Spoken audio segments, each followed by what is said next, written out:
Welcome back friends. Data entry operator में जो reasoning और इंग्लिश के पेपर जो कल ही हुआ है पेपर डाटा एंट्री ऑपरेटर का, रीजनिंग और इंग्लिश के क्वेश्चंस हम डिस्कस करने वाले हैं। इंपॉर्टेंट रहेंगे ये क्वेश्चंस जीके एसएसबी के जो वीएलडब्ल्यू के अपकमिंग एग्जाम्स हैं उनके लिए। तो आइए स्टार्ट करते हैं। सबसे पहला यहाँ पर क्वेश्चन पूछा गया था। क्वेश्चन में आपको बताऊँगा, आपको देखो आंसर करना या फिर इसको मैं आंसर बोल दूँ, इसमें कोई फ़र्क नहीं पड़ेगा। आपको जस्ट ये करना है कि समझना है किस फील्ड से क्वेश्चन। देखो एक सीरियस से क्वेश्चन, तो आई होप आपकी सीरीज जो है वो अच्छे से आपने पढ़ी होगी। Find the wrong number. Wrong number आपको पूछना है या बताना है। 2, 4, 15, 31, 56, 93। तो यहाँ पर देखो अब डिफरेंस देखना है। 2 से 6 के बीच में 4 का डिफरेंस है।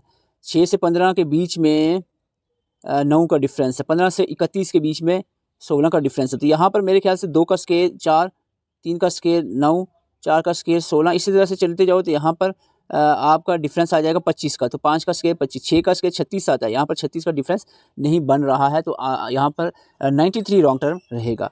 अभी मैं आंसर नहीं बताऊंगा, एक्सप्लेनेशन नहीं करूंगा, लंबा चली जाएगी वीडियो। ओल्ड मैन, अब ये ब्लड रिलेशन से क्वेश्चन है। Old man Naresh said, Naresh ने कहा he son is my son's uncle, how is Naresh related to him. तो ये वैसे देसी स्टाइल में भी निकल जाता है, लेकिन अगर आप चाहो तो इसको अच्छे से, मेरे ख्याल से ब्लड रिलेशन को आपको अच्छे से कंसेप्ट इसका क्लियर करना चाहिए। अभी भी टाइम है आपके पास। अगर आपका कंसेप्ट क्लियर नहीं है तो ये कंसेप्ट क्लियर करो। यहाँ पर 2 क्वेश्चन भी पूछे जा सकते हैं ब्लड रिलेशन से। तो आई होप इस जो ब्लड रिलेशन वाला कंसेप्ट है ये आप जरूर क्लियर करोगे अगर आपका अभी तक क्लियर नहीं है। Which is odd in all, बहुत ये बेसिक। देखो एनालॉजी से क्वेश्चन बेसिक ही आते हैं मोस्टली। इंच, मीटर और सेंटीमीटर ये अलग टर्म्स हैं। और आपको बताना है तो किलोमीटर जो वजन नापने के लिए होता है, बाकी तो लेंथ नापने के लिए होता है। तो ये डेफिनेटली डी आंसर रहेगा इसका। Question 4, select one pair that says the exact. देखो ये भी एनालॉजी है, पेयर में पूछा गया, बहुत बेसिक है। Children paediatrician, adult cardiologist, all of the above, none. तो डेफिनेटली जो है ये एक ही तो इसमें पेयर सही लग रहा है, दैट इज ए। क्वेश्चन 5 जो है ये स्टेटमेंट से पूछा गया था, स्टेटमेंट एंड कंक्लूजन से। तो people who live in big cities crowd into jam trains और बसेस। दूसरा स्टेटमेंट है there cross the street in competition with high powered motor cars. Conclusion में कहा गया traffic jams are inevitable in big cities, travelling is very difficult for big city people. तो यहाँ पर देखो दोनों स्टेटमेंट से तो यही लग रहा है कि ट्रैवलिंग जो है वो डिफिकल्ट है। तो सेकंड ही कंक्लूजन इसमें फॉलो कर रही है। क्वेश्चन 6, इफ पी, ये बोर्ड मास हमने भी आपको वीडियोस डाली हुई है रीजनिंग की बोर्ड मास के ऊपर। तो बोर्ड मास आपने पढ़ना है तो ये निकल जाएगा question. If P denotes percentage, Q denotes X. तो पहले क्या लेंगे आपको बताना है, what is the value of this. इस तरह के क्वेश्चंस मैं बता रहा हूँ आपको, इस तरह के क्वेश्चंस भी आपको जो है वो तैयार रखने हैं अपकमिंग एग्जाम्स के लिए।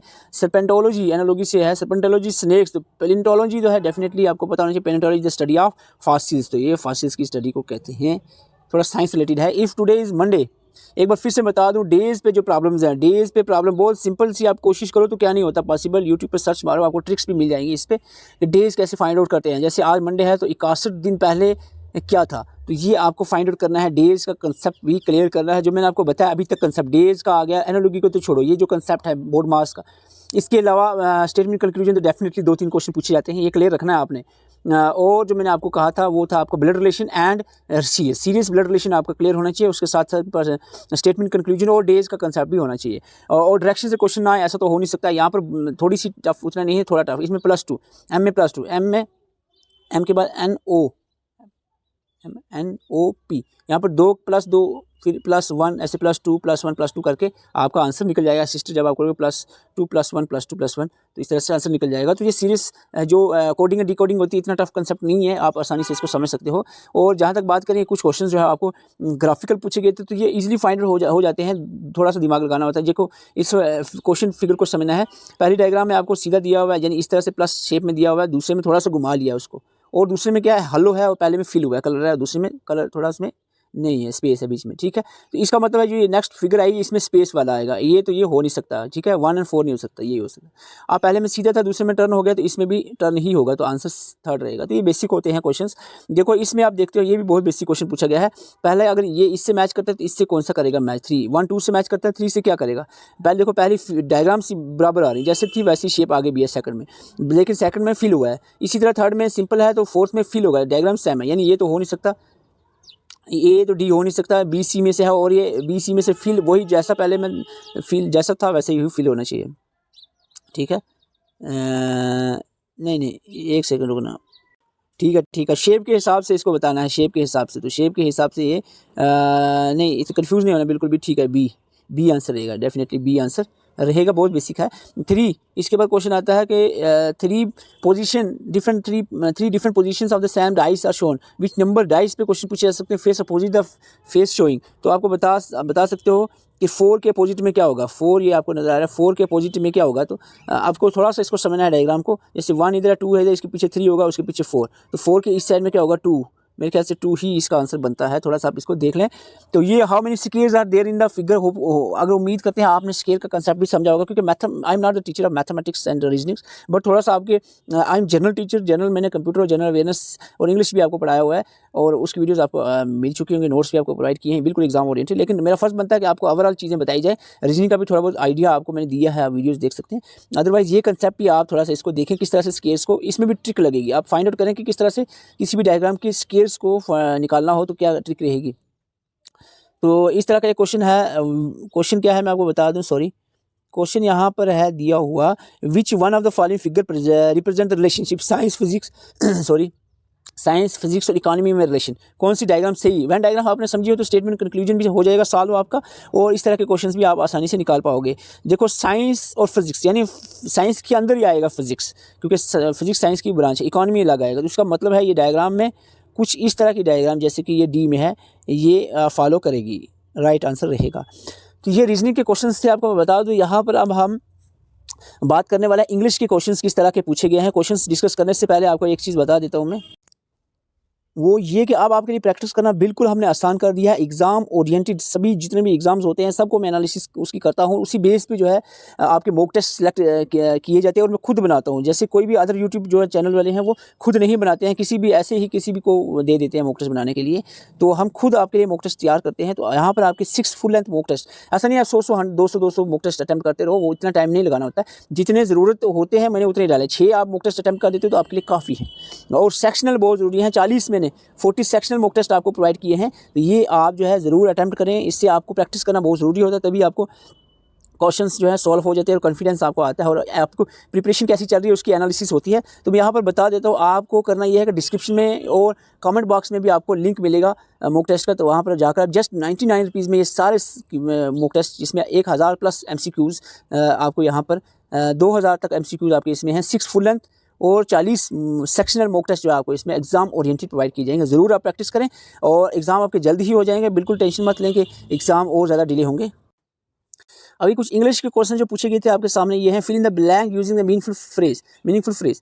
If you don't know the meaning of the posy, why don't you dash the word in dictionary.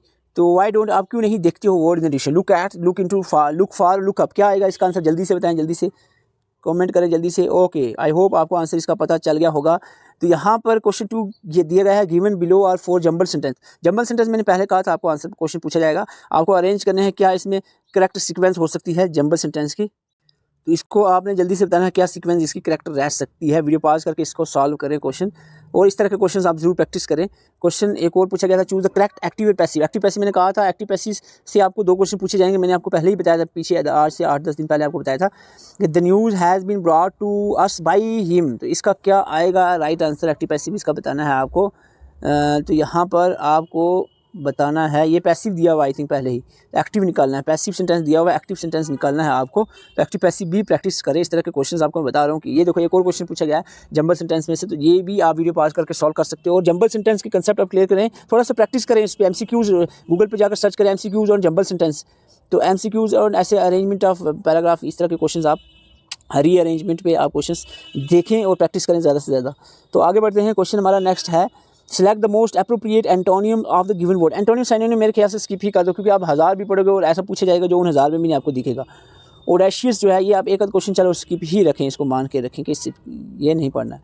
When the following sentence in direct speech, अब डायरेक्ट और इनडायरेक्ट स्पीच की बात आ रही है। Identify the correct option.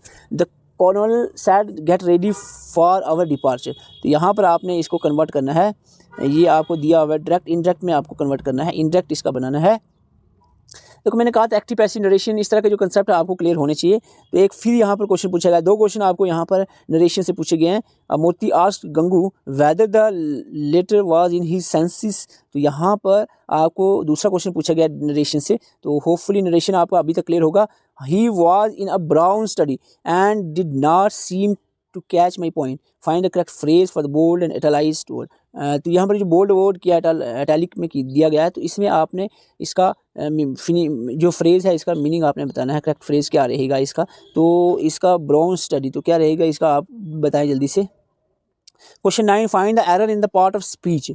Find the error in the part of speech, तो यहाँ पर एक पार्ट है आपका एवरीवन मिसिस, दूसरा पार्ट है टाइम टू टाइम, तीसरा स्किप एन एग्जामिनेशन। तो मेरे हिसाब से तो ये स्किप्स आना चाहिए था यहाँ पर, तो पार्ट सी जो है गलत लग रहा है।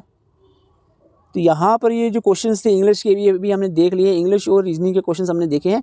तो अगर आप और ज़्यादा प्रैक्टिस करना चाह रहे हो तो मैंने आपको कमेंट बॉक्स और डिस्क्रिप्शन में लिंक दिया है, जहाँ पर आपको 40 सेक्शनल मॉक टेस्ट और आपको 6 जो है full length mock test practice करने के लिए मिलेंगे, और इससे भी ज़्यादा मॉक टेस्ट आपको और भी हम हो सकता है ऐड करते जाएं इसी आपके एग्जिस्टिंग कोर्स के अंदर। और अगर आप व्हाट्सएप पे हमसे नोट्स कोई भी मटेरियल चाहते हैं तो ये व्हाट्सएप नंबर आपको दिया गया है, आप ले सकते हैं।